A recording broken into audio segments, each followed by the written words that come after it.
welcome back. Yes. Now, more and more people are currently turning to freelancing to have time flexibility and even greater income with the tight competition in the job market. Yes, I wish I was one of them, basically, Tasha, but several things need to be considered before you decide to become a freelancer. Yeah. Join us here, we have Helma Kusuma. She is the country manager for Indonesia and Malaysia of freelancer.com. Good morning. Good morning, Helma. How are you this morning? I'm great.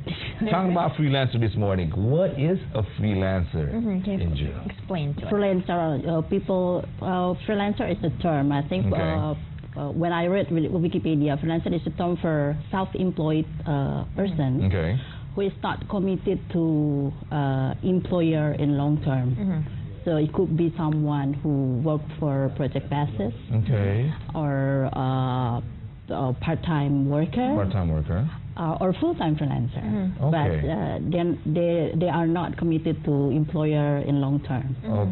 No, so if you ask about people nowadays, a lot of them are turning into freelancing. You know, besides being in a full-time job. So why is that? What's the main reason for them to do that? Well, based on our internal poll to our users, the main reason they become a freelancer is to make additional money. The second reason is to make additional money while learning. So we have so many users who are students, college students from around the world. So would you say that it's more of a side job than a full-time? Mostly yes. But we have also case studies where our user who once became a freelancer and then 2 years and then 3 years after that they transform themselves to become an employer, to become an entrepreneur. So basically when you say a freelancer from a part-time it becomes a full, you can say that as a freelancer when you become a full-time freelancer. Yeah, it's also a freelancer, but when they transform themselves to become an employer, to become entrepreneur, they have a company, right? Right, that's true. They have a company, and then we have a lot of cases in our user. In fact, we have some of Indonesian startup founders used to become a freelancer on our platform. So we have one in Bandung and then several in Jogja and Jakarta. But what does it take for you to actually become a freelancer? And we're also used to working full-time jobs in a company where it's not. Why is it? Is it based on projects, or how is the income like? Can you explain more to us? Well, actually, what you need to consider is the skills, because this is the platform for skilled freelancer, no unskilled. So at first you need to identify your skills first. Which field you love the most, or which hobby, or which passion you love to explore. And then if you have the skills needed, then it's great. All you need to do is start. But if you don't have it, don't worry. In this digital era, you can learn anything from internet, right? So in fact, if you have the skills needed, if you think you have the skills needed, you still, you will need to keep learning. Regarding the update, the trend in the industry you choose. And the second thing, you need time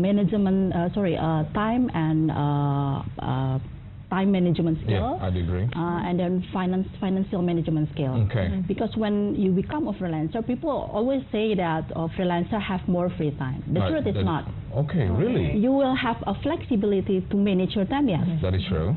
For example, you can drop off your kids to school while others are learning, while others are working. But sometimes you need to, work on weekends to meet the deadlines. So the best thing to do is to be more efficient in managing your time, and then you need to make a timeline for every project, so you will meet deadline without sacrificing your spare time. Is it easy to do time management being a freelancer by any chance? Well, I used to be a freelancer. And then that's why we need discipline and consistency. So you need to make timetable, and then you need to be you need to be consistent with the schedule you make by yourself, and then also with the space. If you work from home, you need to you need to set up a spatial space, just small working for your working. For your office. Yeah, for your office. So you will not get distracted while working. Okay. And then other thing, the most important thing is to be effective in personal branding is a must. Okay.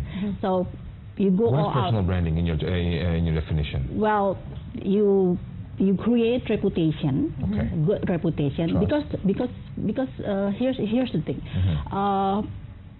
Experienced freelancers are more preferred than the new ones. That's the truth. Okay. The ones with good reputation, good recommendation from previous employers are preferred more than new ones. All right. Then the next question will be, how about the new freelancer without experience, without reputation, without recommendation? Are they still having a chance? Of course, they still have a chance, but as long as their focus is not to get big money first. So if you are a new freelancer, don't focus to get big money. Right. The most important thing is you get the experience. You get the somebody else's trust to work you your first freelance project, and then once you nail it, then they will, give you a good recommendation, and you will start building your networks, and then beneficial, Then if once you have more experience, you will have you will get much more money. So the money will come to you. Right, that's true. Yeah. Is it possible to build your reputation through social media, especially for a newcomer? Well, that's the most important thing. For building your reputation in social media will become easier if you already have a network. If you don't have a network, the most efficient thing is to become a member of freelancing marketplace like freelancer.com, because we can say that freelancer.com right now is the biggest freelancing and crowdsourcing marketplace in the world. We have more than 20 million users worldwide, and 1 million out of the 20 million come from Indonesia. So once you become a member of freelancing marketplaces like freelancer.com, the chance for you to meet people, to network with people, to get the opportunity to get the job will be bigger than building your own personal brand on social media. So is the demand for freelancing here in Indonesia big? Yeah. Based on our internal poll and our data, Indonesia is in the third place in terms of user growth. Globally in our platform after India and US. Okay. But in terms of the total number of users, Indonesia is in the 6th place, I think, after India, US, Philippines, Pakistan, and UK. So yeah, the demand is quite big. About which sector is that in, though? Well, the most popular job awarded to Indonesian and on our platform are graphic design and data entry, and then PHP, HTML, and they are related to programming, and then logo design, website design, and yeah. With those kind of position, when you say Indonesia, with white collar now, transforming into a freelance, would you agree with that? With them having a high position, like being the CEO or director already, and they resign job to be shift and then turned into freelancing. Would you agree to that? Well, if these days, if you already have a position, well. Actually, if you are new without middle level management, you really need this kind of freelancing marketplace to be a full-time freelancer. But if you already have the title or the position, I'm sure you have all the networks you need to get the project. So I don't think you really need this kind of to be honest. You don't need you don't have to depend on this kind of these freelancing marketplaces. You can get projects from your networks, right? So but I basically support everyone who wants to become a freelancer before they become an entrepreneur, because that's the trend.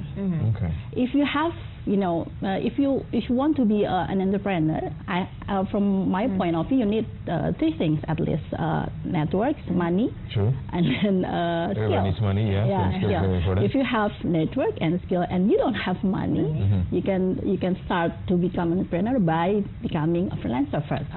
So when you have those three right here, for example, these three are the most important. Could we at least have two of them and then have one? Yeah, not have one to join to do freelance. One. Yeah, of course. Yeah, to join the freelancer, you can if you don't have this. You have the money, but you don't have the skill, but you have the network. Yeah. We have case studies that like what I say, college students. They have maybe their parents are rich, they have money, but they join our marketplace just to study, to practice, to practice to because once you get many freelance projects, you learn many things from that. You know how to solve the problems. So you become more skilled. Yeah, you become more knowledge. Okay, Helma,